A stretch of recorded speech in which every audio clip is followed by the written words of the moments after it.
La foca envidiosa y el pato vanidoso.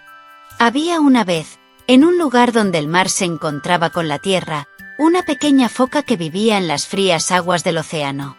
La foca pasaba sus días nadando, pescando y jugando con las olas. Pero, a pesar de tener todo lo que necesitaba, no era feliz. Cada vez que miraba hacia la costa, veía a un pato que vivía en una granja cercana. El pato era un animal muy especial. Tenía plumas brillantes, un pico anaranjado y caminaba con un aire de importancia. Todos los días, el pato salía de la granja para pasear por la orilla del mar, donde se encontraba con la foca. Le contaba historias sobre su vida en la granja, cómo los humanos le daban comida deliciosa, cómo tenía un refugio cálido para dormir y cómo todos los demás animales lo admiraban.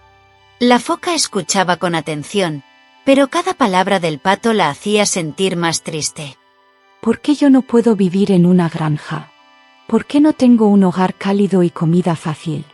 Todo lo que hago es nadar y pescar, y a veces el agua está tan fría que me da escalofríos. Pensaba. Un día, la foca no pudo aguantar más. Le dijo al pato: Quiero vivir como tú.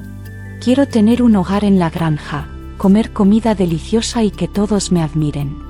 El pato se rió un poco y respondió: Ja. Eso es imposible. Tú eres una foca, y las focas no pertenecen a las granjas. Además, ¿quién querría admirar a alguien como tú? La foca se sintió herida por las palabras del pato, pero no dijo nada. En su interior, la envidia crecía como una ola gigante. Cada día miraba hacia la granja con más deseo, imaginando cómo sería su vida si pudiera estar allí.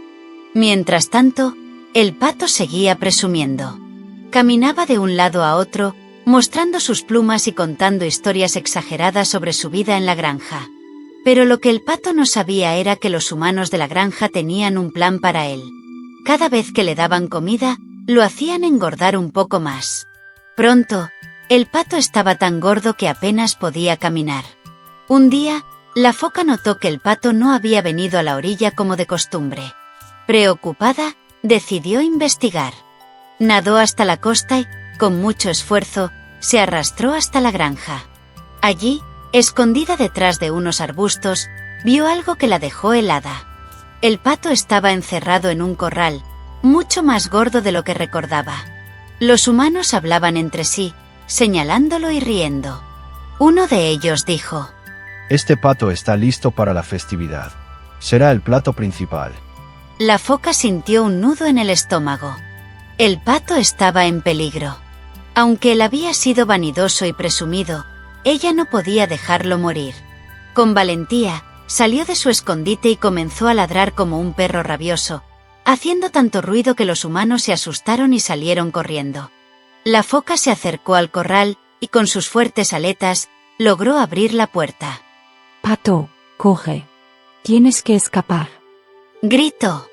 El pato, asustado y confundido, comenzó a correr lo más rápido que pudo. La foca lo siguió, ayudándolo a llegar hasta la orilla del mar.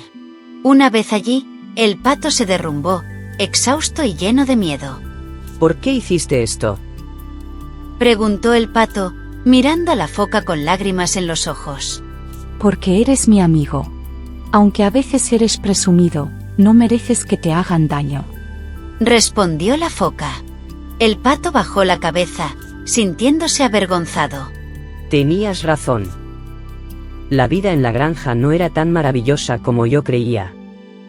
Solo quería impresionarte, pero en realidad, estaba en peligro todo el tiempo.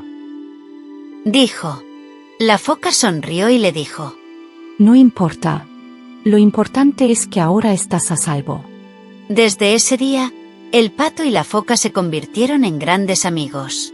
El pato dejó de presumir y aprendió a valorar la libertad que tenía. La foca, por su parte, dejó de envidiar la vida en la granja y comprendió que su hogar en el mar era un lugar especial. Este cuento nos enseña que no debemos envidiar lo que tienen los demás, porque a veces las apariencias engañan. Cada uno de nosotros tiene algo especial y único que debemos valorar.